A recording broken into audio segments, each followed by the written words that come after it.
Hello student, मैं हूं आपकी प्रिया मैम। आज हम बात करेंगे मैट्रिसेस चैप्टर के बारे में, जो कि आपके क्लास 12 बोर्ड और अदर कॉम्पिटिटिव एग्ज़ाम में भी वेरी यूज़फुल है। सबसे पहले हम क्या करेंगे, मैट्रिसेस डेफिनेशन समझेंगे। What is matrix? नंबर और फंक्शंस को रेक्टेंगुलर फॉर्म में अरेंज करने को हम क्या कहते हैं? मैट्रिक्स कहते हैं। और नंबर और एलिमेंट्स को हम क्या कहेंगे? एलिमेंट्स और एंट्रीज ऑफ अ मैट्रिक्स। यहाँ पर जो हॉरिजॉन्टल लाइन्स है वो क्या है? रोज है। और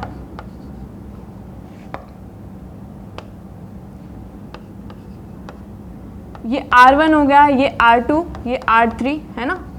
और जो वर्टिकल लाइन्स है वो क्या कहलाएगी? हमारी कॉलम। ऑर्डर के बारे में बात करते हैं। ऑर्डर क्या होगा? एक मैट्रिक्स में m रोज हैं, n कॉलम है, तो उसका ऑर्डर क्या होगा? m cross n। यहाँ पर हम देखें तो इस मैट्रिक्स का ऑर्डर क्या होगा? 3 रोज है और 2 कॉलम है, तो इसका 3 क्रॉस 2 इसका क्या हो गया? ऑर्डर हो गया। अगर हमें किसी भी मैट्रिक्स के टोटल नंबर ऑफ एलिमेंट्स पता करने हैं, टोटल नंबर ऑफ एलिमेंट्स, तो हमें क्या करना होगा? जो भी उसका ऑर्डर है उसको मल्टीप्लाई कर दो। जैसे यहाँ 3 क्रॉस 2 है तो इसमें टोटल नंबर ऑफ एलिमेंट्स कितने हो जाएंगे? 6। यहाँ पर m रोज n कॉलम, इसका ऑर्डर क्या है? m क्रॉस n, तो इसके टोटल नंबर ऑफ एलिमेंट्स की बात करें तो वो कितने हो जाएंगे? mn हो जाएंगे। नेक्स्ट हम देखते हैं, किसी भी जो एलिमेंट है उसको हम aij से डिनोट करते हैं, जहाँ i रो की पोजीशन को बताता है, j कॉलम की पोजीशन को लोकेट करता है। यहाँ पर a12 का मतलब है first row second column, a21 का मतलब है सेकंड रो फर्स्ट कॉलम। मतलब हम जो किसी भी एलिमेंट की पोजीशन हम पता कर सकते हैं कि ये किस जगह है।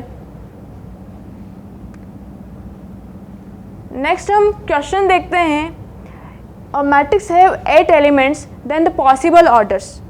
ऑर्डर से हम ये समझते हैं कि किसी भी नंबर्स के मल्टीप्लिकेशन, 2 नंबर्स के मल्टीप्लिकेशन के फॉर्म में लिखते हैं ऑर्डर को। अब 8 को 2 नंबर्स के मल्टीप्लिकेशन के फॉर्म में आपको मेंशन करना है, तो 8 को हम क्या मेंशन कर सकते हैं? 8 क्रॉस 1 और 4 क्रॉस 2। मैट्रिक्स के फॉर्म में 8 क्रॉस 1 और 1 क्रॉस 8 दोनों का ही जो मीनिंग है वो डिफरेंट है। 8 क्रॉस 1 में 8 रोज है और 1 कॉलम है, वहीं 1 क्रॉस 8 में 1 रो है, 8 कॉलम है। 2 क्रॉस 4 और 4 क्रॉस 2 ये दोनों भी क्या हो जाएंगे? 8 एलिमेंट्स वाली मैट्रिक्स के पॉसिबल ऑर्डर हो जाएंगे। ये चारों पॉसिबल ऑर्डर्स है किस मैट्रिक्स के? जिसमें 8 एलिमेंट कंटेन करें। नेक्स्ट क्वेश्चन, हमें 2 क्रॉस 2 ऑर्डर की एक मैट्रिक्स फॉर्म करनी है, जिसमें aij का डिनोशन क्या है? Mod i minus J by 2।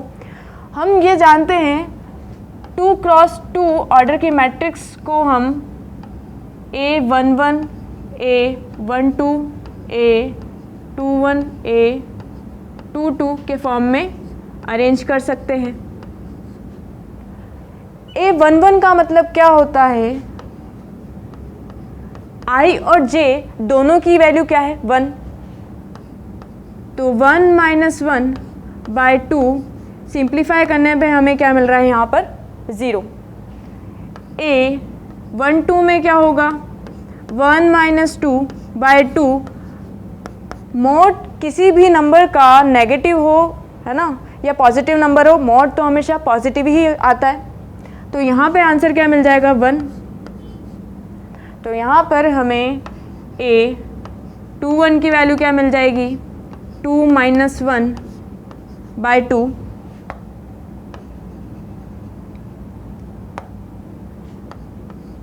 Simplify करने पे हमें 1/2 मिल जाएगा। इसी तरह से a 2 - 2/2 सिंप्लीफाई करने पे हमें 0 मिल जाएगा। ये जो भी हमें चारों एलिमेंट्स मिले उनको मैट्रिक्स के फॉर्म में अरेंज कर देते हैं।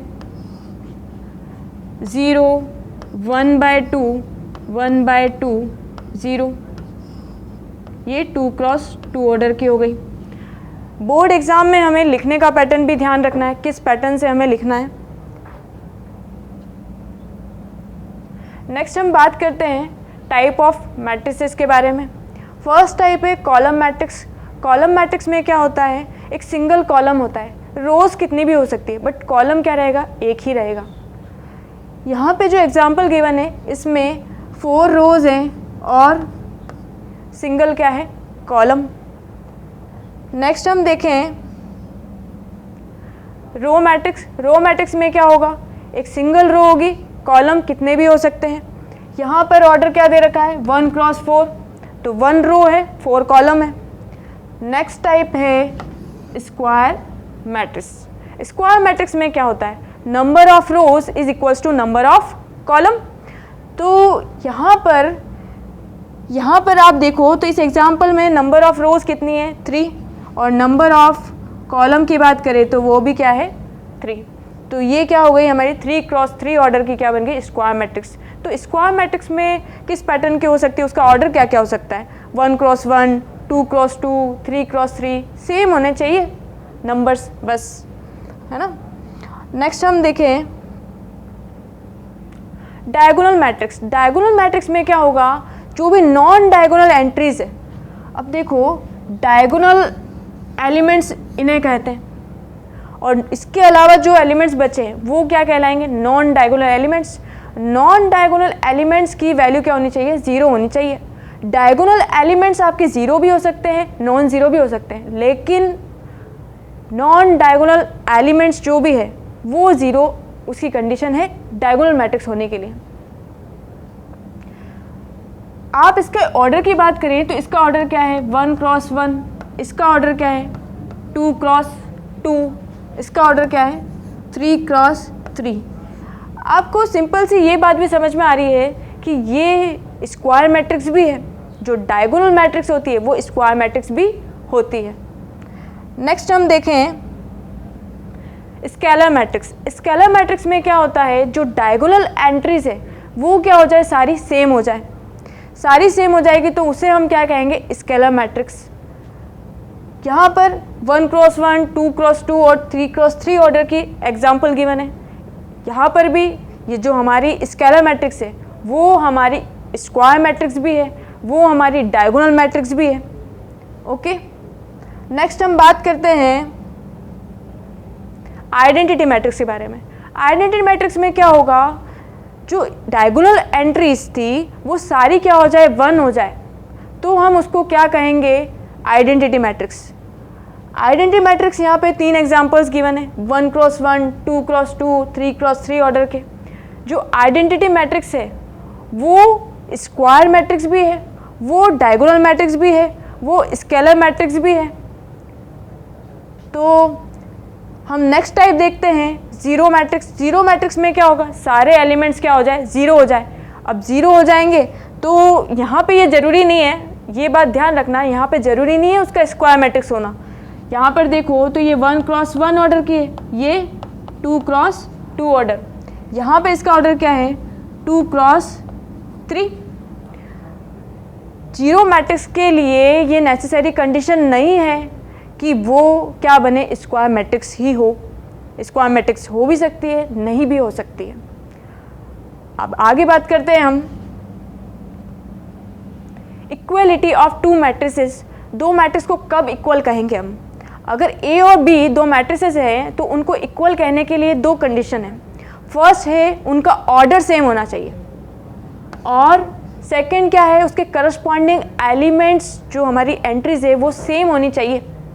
मतलब A11 पोजीशन पे A मैट्रिक्स में जो एलिमेंट है और B मैट्रिक्स में जो एलिमेंट है A11 पोजीशन पे, दोनों ही सेम होने चाहिए। A12 वाला भी दोनों के इक्वल होना चाहिए, A22 वाला भी इक्वल होना चाहिए, सारे एलिमेंट्स करस्पॉन्डिंग इक्वल होने चाहिए। ये दोनों कंडीशन अगर किसी दो मैट्रिक्स में फुलफिल हो रही है तो हम उसको क्या कहेंगे, इक्वल मैट्रिक्स कहेंगे। यहाँ पर देखो ये दोनों मैट्रिक्स क्या है, 2 क्रॉस 2 ऑर्डर की है। इनके करस्पॉन्डिंग एलिमेंट्स आप देखो, यहाँ पर भी 2, यहाँ पर भी 2, दोनों जगह 3, दोनों जगह 0 और दोनों जगह 1, तो इसे हम क्या कहेंगे, इक्वल मैट्रिक्स। इधर हम बात करें तो यहाँ पे ऑर्डर तो दोनों का सेम है, बट क्या हुआ, इसके करस्पॉन्डिंग एलिमेंट्स वाली जो हमारी सेकंड कंडीशन है वो फुलफिल नहीं हो रही है। यहाँ पर 3 आ रहा है, यहाँ पर 2 आ रहा है, करस्पॉन्डिंग एलिमेंट्स सेम नहीं है, तो हम इसको क्या कह देंगे, अनइक्वल मैट्रिसेस। ये एग्जाम्पल एक गिवन है जहाँ पे एक्स वाई जेड की वैल्यू फाइंड आउट करनी है और दो मैट्रिक्स को इक्वल गिवन है, तो इन दोनों का ऑर्डर हमें पता है कि 2 क्रॉस 2 दिख रहा है। यहाँ पे हम क्या करेंगे, करस्पॉन्डिंग एलिमेंट्स को हम क्या कर लेंगे, कंपेयर कर लेंगे। तो कंपेयर करके हमें y की वैल्यू क्या मिल रही है, 4 दिख रही है, और z की वैल्यू क्या दिख रही है, 3, और x की वैल्यू हमें क्या दिख रही है, 1। जो आज हमने ये थ्योरी पढ़ी है, इन्हीं कॉन्सेप्ट से रिलेटेड आपको 10 सिंपल क्वेश्चंस दिए जा रहे हैं, जिसकी आप हेल्प से अपने इस टॉपिक को और स्ट्रॉन्ग कर सकते हैं। आइए देखिए वो क्वेश्चन। देखो फर्स्ट क्वेश्चन देखते हैं हम। फर्स्ट क्वेश्चन में मैट्रिक्स दे रखी है, आपको क्या करना है, इसका ऑर्डर फाइंड आउट करना है, इसके number of element find out करने हैं, और इसमें क्या करना है, A12 एलिमेंट कौन सा है, A32 एलिमेंट कौन सा है। ये सारे जो हमने अभी तक थ्योरी पढ़ी है, जो कॉन्सेप्ट पढ़ा है उससे रिलेटेड है। इसको रिवाइज करने से आपकी वो सारी इसको करने से आपकी सारी थ्योरी रिवाइज हो जाएगी। देखो नेक्स्ट क्वेश्चन क्या है, इफ़ अ मैट्रिक्स है 5 एलिमेंट्स देन पॉसिबल ऑर्डर्स क्या क्या हो सकते हैं। अगर कोई 2 क्रॉस 2 की मैट्रिक्स बनानी है आपको, जहाँ पर आपका एलिमेंट कैसे डिनोट कर दें, Aij equals to I/J। 6 question में क्या हो रहा है, आपका एक्स वाई जेड की वैल्यू फाइंड करनी है जब दो मैट्रिक्स इक्वल है। ए अगर स्क्वायर मैट्रिक्स है तो उसकी क्या कंडीशन होगी, रोज और कॉलम से रिलेटेड। अगर कोई मैट्रिक्स है ना, is a diagonal matrix is a square matrix, yes and no. Is a zero matrix necessarily a square matrix, yes and no. इन सब के आपको आंसर देने हैं और आप इनको प्रैक्टिस करके और अपने इस कॉन्सेप्ट को और अच्छा कर सकते हैं। Thank you.